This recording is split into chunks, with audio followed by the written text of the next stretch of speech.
మీ దగ్గర కొబ్బరి ఎక్కువ ఉన్నప్పుడు కొబ్బరి లడ్డూలు కానీ కొబ్బరి పచ్చడి కానీ కాకుండా ఈ విధంగా కొబ్బరి ఇడ్లీలు చేసి చూడండి, చాలా చాలా బాగుంటుంది. ఈ రెసిపీ కోసం అయితే ముందుగా ఒక కప్పు నిండుగా అటుకులు తీసుకొని అటుకులు మంచిగా వాష్ చేసుకొని అందులోకి వాటర్ యాడ్ చేసుకొని ఒక 2 అవర్స్ పాటు నానబెట్టుకోవాలి. ఆ తర్వాత ఒక కప్పు పావు వరకు ఇడ్లీ రవ్వను తీసుకొని ఒక 2 అవర్స్ నానబెట్టుకోవాలి.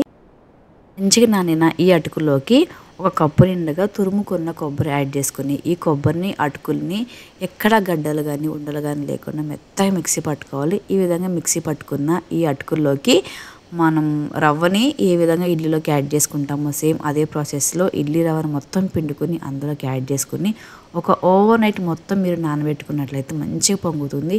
ఈ విధంగా పొంగిన ఈ పిండిలోకి కాస్తంత సాల్ట్ యాడ్ చేసుకొని తిప్పుకోవాలి. ఈ పిండిని మీరు రెగ్యులర్ వేసుకునే ఇడ్లీ లాగానే వేసుకున్నా కూడా బాగుంటుంది. ఈ విధంగా ప్లేట్ ఇడ్లీ వేసుకున్నా కూడా చాలా చాలా బాగుంటుంది. ఒకసారి మీరు తప్పకుండా ట్రై చేయండి.